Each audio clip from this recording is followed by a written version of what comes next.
country citizen, ask them to arrest me. Yeah, arrest me. Yes, arrest me. What is this keeping me for 3 hours here on 25th day of my hunger? You all are harassing me. Not harassing you. Yes, you. If I die of stress, it will be your responsibility.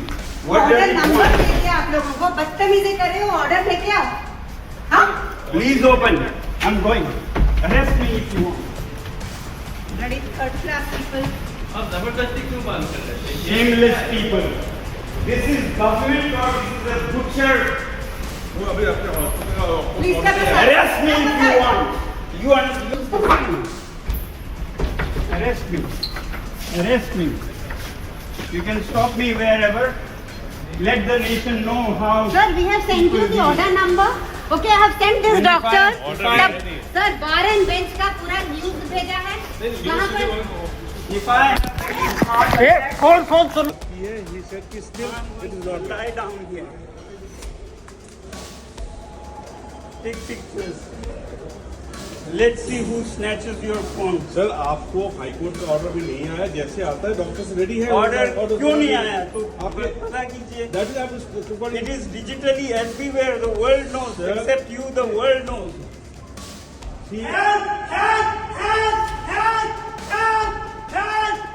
क्या मुझे किसी से character certificate लेनी होगी? क्या deal हुआ? क्या सौदा हुआ? ये सब मुझे जवाब देना होगा. ये सब एक तरह का नॉर्थ कोरिया बन गया था हमारा देश, और खासकर जहाँ मैं था. आपको ज्ञान नहीं है, पता नहीं है क्या हालात से मेरे ऊपर क्या गुजरा मेरे परिवार पर पिछले 1-2 हफ्ते में. दोस्तों, ये वीडियो मैं थोड़ा दुख और थोड़ा हैरानी, थोड़ा गम और गुस्से के साथ बना रहा हूँ. अपने भाइयों और बहनों के, छात्रों के लिए 26 दिन भूखा रहने के बाद, जिसमें कि मेरे 11 किलो शरीर ख़त्म हो चुका है, मसल्स चले गए हैं, ऑर्गन और दिमाग पर इरिवर्सिबल डैमेज लगभग होने के कागार पर पहुंचा है, और वो भी लद्दाख की कड़कती ठंड से दिल्ली की तपती धूप में बैठकर ये सब करने के बाद, क्या मुझे किसी से कैरेक्टर सर्टिफिकेट लेनी होगी कि मेरा अनशन कितना पवित्र था? मैंने तोड़ा तो किसके हाथों तोड़ा, उसके हाथों क्यों तोड़ा, इसके हाथों क्यों नहीं तोड़ा? क्या डील हुआ? क्या सौदा हुआ? ये सब मुझे जवाब देना होगा. मैं कल से अब तरल लिक्विड फूड ले रहा हूँ, पी रहा हूँ, तो थोड़ी सी शरीर में जान आई है. बदकिस्मती से वो जान मुझे इसमें देनी पड़ रही है. दुख के साथ कह रहा हूँ, मगर सुबह से मुझे बहुत से लोग फ़ोन करके या पोस्ट दिखाकर कह रहे हैं कि आप पर बहुत सवाल उठाए जा रहे हैं. आपने इनसे क्यों अनशन तोड़वाया? केंद्रीय मंत्रियों से क्यों नहीं तोड़वाया? किसी और से क्यों नहीं तोड़वाया? क्या डील हुआ है? सौदा हुआ है?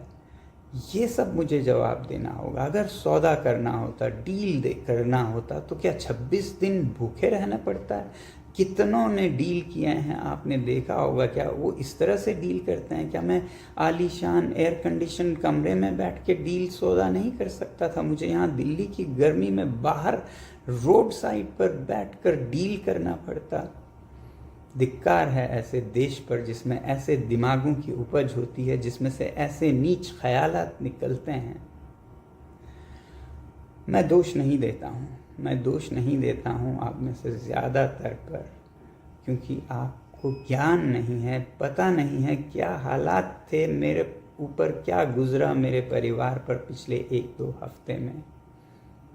इसलिए आप लोग ऐसा शायद कह रहे हैं, और कुछ लोग शायद जान कर कह रहे हैं, पता है उन्हें. इसलिए पहले बात सुनने से पहले उसका बैकग्राउंड ज़रूर देखिएगा. क्या उन्हें कोई खुंदक है? क्या वो किसी पॉलिटिकल पार्टी से हैं, जिस पॉलिटिकल पार्टी को किसी और पॉलिटिकल पार्टी से कुछ खुंदक है?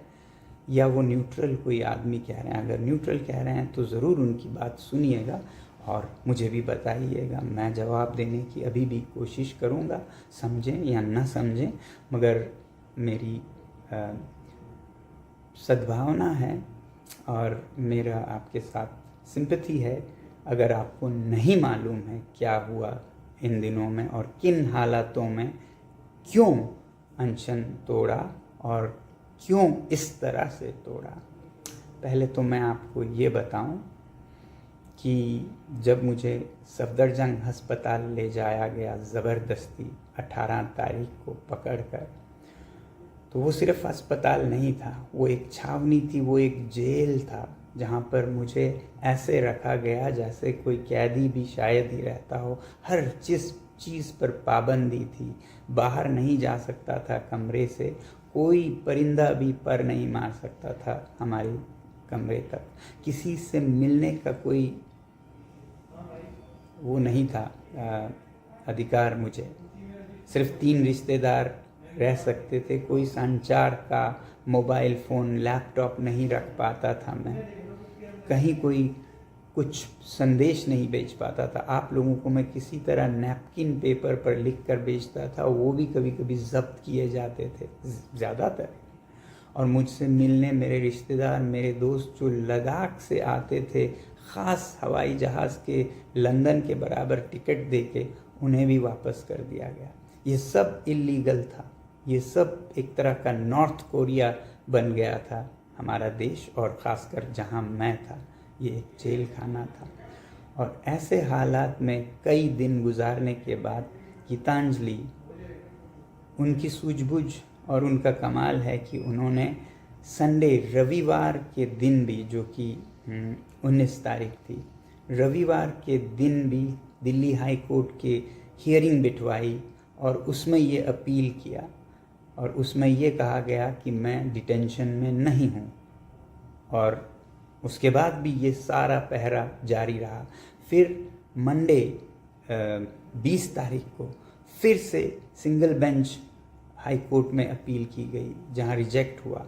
फिर 21 तारीख को ट्यूसडे डबल बेंच हियरिंग बिठाई गई, जिसमें फाइनली ये डिक्लेयर किया गया कि मैं जहाँ जिस अस्पताल में भी जा सकता हूँ और आज़ाद नागरिक हूँ।